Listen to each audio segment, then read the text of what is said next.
Okay, so now we're into game two, and white is leading 2-0. Basically, it's 9 away, 13, sorry, 11 away, 13 away. Okay, now we're into game two. White is leading 2-0 to 13. So it's 11 away, 13 away. And we're in a position where white has just danced. So he rolled a double four and can't enter from the bar after being hit. So now the question is, should black double? Or is it too good to double for black? And if black doubles, what should white do? Should he take or pass? Okay, so pause the video, have a look at the different factors. You can see the race. You can see the respective home boards. Okay, and try to decide. If you were black, would you double? If you were white, would you take a double?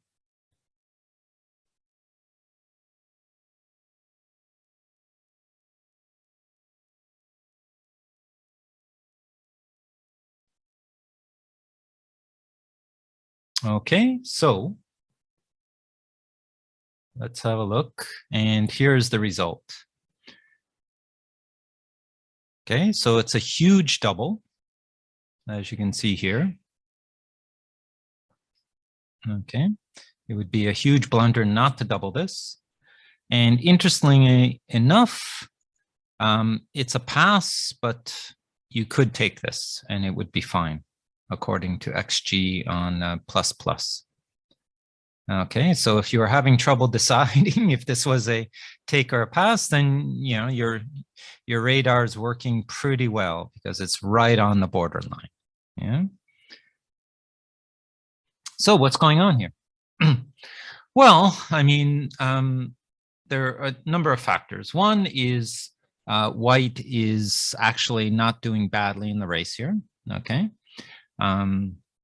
Obviously, it's black on roll, so he's going to gain some way in the race and maybe even take the lead in the race, but it's close. The race is close. Okay, so that's one reason why you might take this. The second reason is that white's position is not that bad, right? If you look at white's home board, if white is able to somehow hit a shot, yeah, he has a decent structure, and it's possible that he'll make the 5 point. You know, in the near future, if he's able to recover from the bar. Yeah. Yeah, and notice that white doesn't have a lot of blots lying around. So the gammon chances, you know, there are gammon chances, but they're not super high. It's around 25%, yeah. Okay. But that's one of the considerations about why this is actually a bit of a tough take, okay? Because white doesn't have an anchor. And notice black has 3, 6, 9 checkers, and he's got these kind of checkers outlying there. So 10 or 11 checkers in the zone, right? So he has very good chance of making the 5 point and possibly attacking. Or there's the other option of, yeah, just, you know, being able to hit in some way and put 2 on the bar.